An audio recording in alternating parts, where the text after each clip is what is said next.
자, 그럼 이제 대망의 트레이딩 설정으로 넘어가도록 하겠습니다.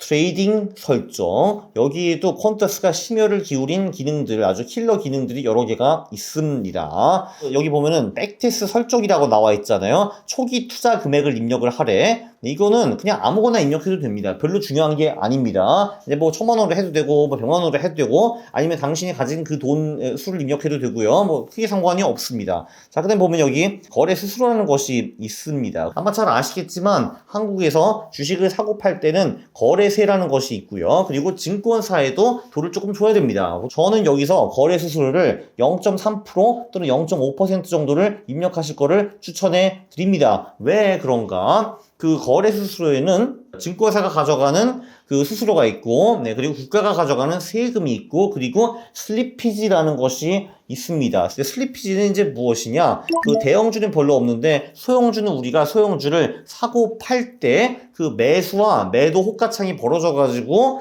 조금 돈을 잃는 상황이 발생을 합니다. 그러니까 예를 들면은 지금 최근에 소형주가 거래된 가격이 10,000원이었는데, 내가 실제로 내 소형주를 팔 때는 10,000원을 못 받는 겁니다. 예를 들면 뭐 9,980원밖에 못 받아요. 그러면 내가 어떻게 보면은 10,000원에 팔 수 있었던 것처럼 보이지만 결국 9,980원에 팔았기 때문에 20원의 손실을 보는 거죠. 그게 어떻게 보면은 보이지 않는 손실 또는 슬리피지라고 합니다. 저는 그냥 대충 한 0.5% 또는 0.3% 정도 입력하는 것이 어떤 거라는 주장이에요. 참고로 이것도 퀀터스를 통해서 자동 매매를 하면은 컴퓨터가 알아서 오랜 시간 걸쳐가지고 매수와 매도를 해주기 때문에 이 슬리피지를 많이 줄일 수가 있습니다. 거래수는 저는 0.3이나 0.5 정도로 입력할 거를 추천해 드립니다. 그리고 대형주 전략을 썼을 경우에는 한 0.2% 정도 입력해도 전 나쁘지 않은 것 같습니다.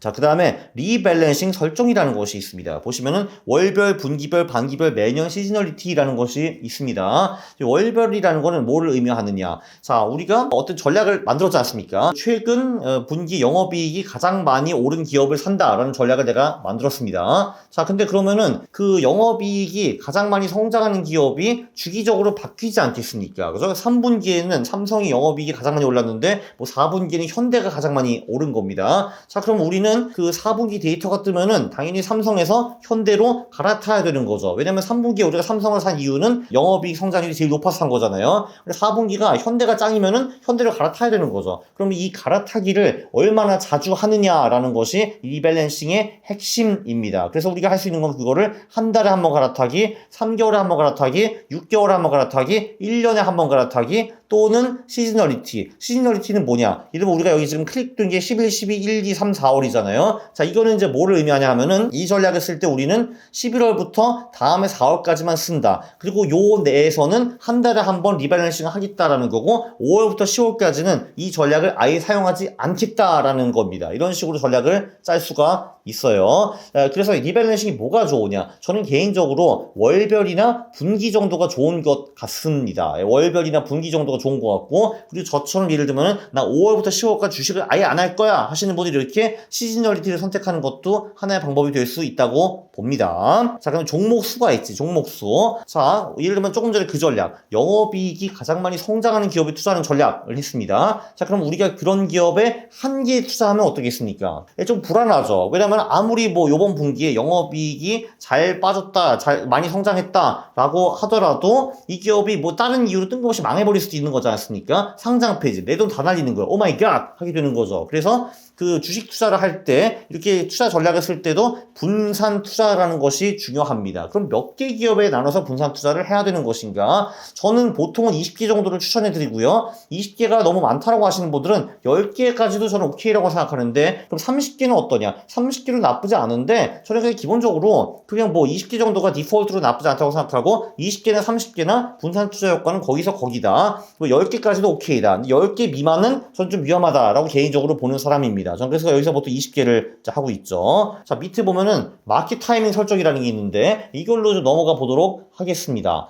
이 마켓 타이밍 설정이라는 것에 퀀터스가 엄청 심혈을 기울였어요. 네, 가장 먼저 나온 게 매크로 마켓 타이밍이고, 그 다음에 재진입 마켓 타이밍이고, 그 다음에 모멘텀 마켓 타이밍 타이밍입니다. 제가 매크로 마켓 타이밍을 먼저 설명해 드리겠습니다. 보면은 여러 가지 지표가 있다라는 거를 볼 수가 있습니다. 뭐 $1 환율 이런 거 들어보셨을 거 아니에요. 그쵸? 자, 그러면 예를 들면은 뭐 이런 거지. 뭐 상위 뭐 1300으로 해보자. 자, 이러면 뭘 의미하냐면은 우리가 주식 전략을 하나 만들었잖아요. 뭐 예컨대 뭐 영업이익이 많이 성장하는 기업에 투자하는 주식 전략을 우리가 하나 만들었습니다. 근데 우리가 이 전략을 그 1년, 10년, 100년 동안에 계속 할 것인가? 우리가 여기서 필터를 넣을 수가 있는 거죠.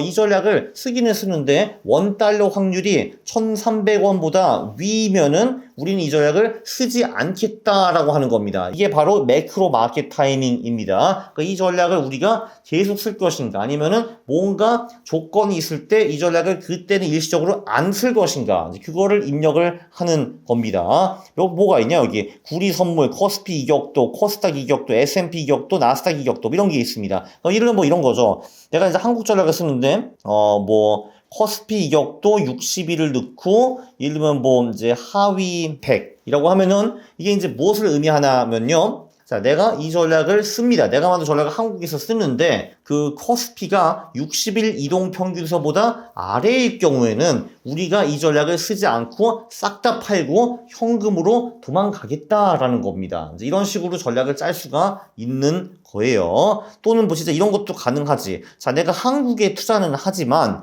미국 시장이 꼬꾸라질 경우에는 우리는 한국에도 투자를 하지 않겠다. 이런 식으로 전략을 짤 수가 있습니다. S&P 격도 하위 100 값이라고 나오잖아요. 이게 이제 뭘 의미하냐면은 S&P 500의 가격이 60일 이동평균선보다 아래일 경우 하위잖아. 한국의 이내 전략에 투자하지 않겠다라는 거를 의미를 합니다. 이런 식으로 필터를 넣을 수가 있어요. 이 전략을 내가 그 계속 12개월 동안 유지를 할 것인가 아니면 뭔가 어떤 조건을 두고 그 조건이 충족되지 못할 때는 우리는 투자를 중단하고 현금으로 일시적으로 도망가 있을 것인가 이런 거를 고민할 수가 있다라는 겁니다.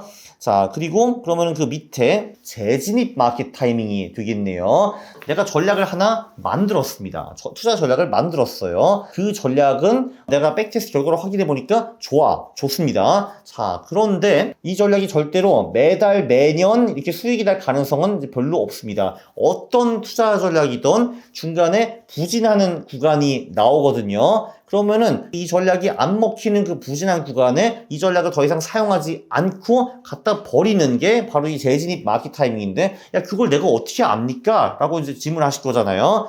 그래서 이제 이런 거지. 예를 들면 SMA 21 100. 이거를 이제 의미하는 게 뭐냐 하면은 내가 만든 전략이 있지 않겠습니까? 그럼 이 전략도 이제 매일 내가 이 포트폴리오를 측정할 수가 있죠. 이 전략이 오늘 올랐나 안 올랐나를 볼 수가 있는데 내가 만든 이 전략도 매일 포트폴리오 결과가 측정이 되기 때문에 이동평균선을 만들 수가 있습니다. 자, 그런데 내 전략이 20일 이동평균선보다 아래에 있다. 그러면은 뭔가 지금 이 전략이 부진하고 있는 거잖아요. 왜냐하면 지금 최근에 이 전략이 이제 안 먹히기 때문에 이동평균선 아래로 내려왔겠죠. 그때는 싹 다 팔고 현금으로 넘어가는 것이 바로 이 재진입 마켓 타이밍 전략입니다. 여기 보면은 SMA가 있고 EMA가 있고 HMA가 있는데 이게 도대체 뭐냐 이제 하실 텐데요. SMA는 여기 보면은 단순 이동평균선을 의미를 하는 겁니다. 단순 이동평균선은 SMA 20이라고 하면 이게 뭐냐 하면은 최근 20일 동안에 주가를 다 더해가지고 평균을 내는 것이 SMA거든요. 네, 그리고 EMA는 또 뭐냐 하실 텐데 EMA는 지수 이동평균선 이격도를 통해서 손절 및 재진입 로직이 적용된다 하는데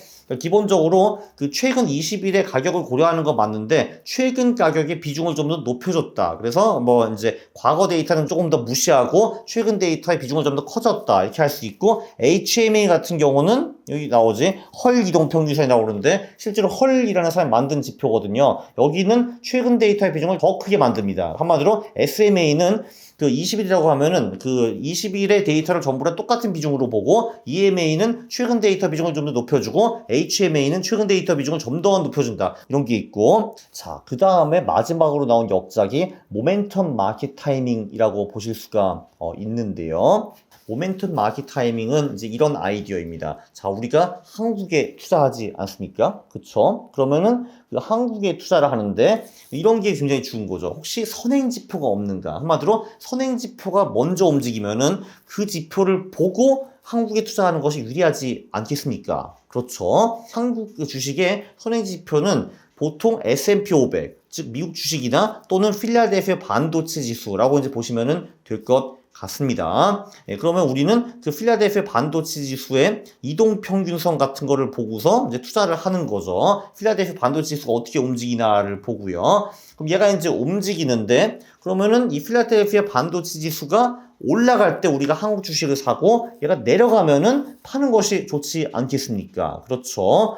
그러면은 그 기준을 어떻게 둘 것인가? 필라델피아 반도체 지수의 며칠 이동 평균선을 볼 것인가? 이거를 이제 여기다 이제 입력을 할 수가 있고요. 그리고 여기 보면 경계선 밴드라는 것이 있는데 그러면은 그 필라델피아 반도체 지수의 이동 평균선이 이제 어느 정도 올라갔으면 우리가 한국 주식을 매수를 하고 어느 정도 떨어지면은 한국 주식을 매도를 하는가? 뭐 이런 거를 만드는 마켓 타임이라고 보시면 될 것 같습니다. 그래서 이제 이런 식으로 트릭을 쓸 수가 있습니다. 일단 전략을 먼저 만들어 놔. 만든 다음에 여기서 수익 극대화 버튼을 누르면은 얘가 알아서 좋은 지표들을 넣어줍니다. 또는 손실 최소화를 하면은 얘가 보면은 조금 이제 지표들이 바뀌는 거를 알 수가 있죠. 그래서 제가 추천해 드리는 거는요, 여기서 애써 내가 막 숫자를 넣는 것보다는 그냥 손실 최소화 또는 수익 극대화 버튼을 쓰는 것이 좋습니다. 자, 여기 보면은 마켓 타이밍이 3개가 나오잖아요. 모멘텀 마켓 타이밍, 매크로 마켓 타이밍, 재진입 마켓 타이밍. 도대체 이걸 왜 하느냐라고 이제 하실 텐데요.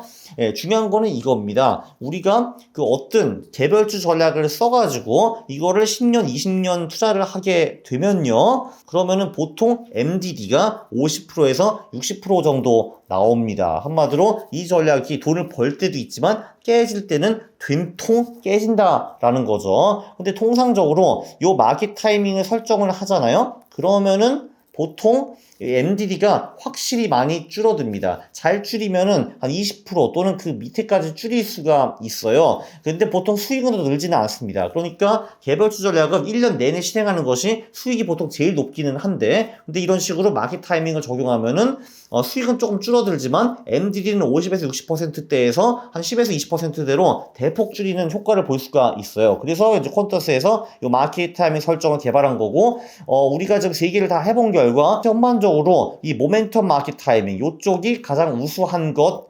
같습니다.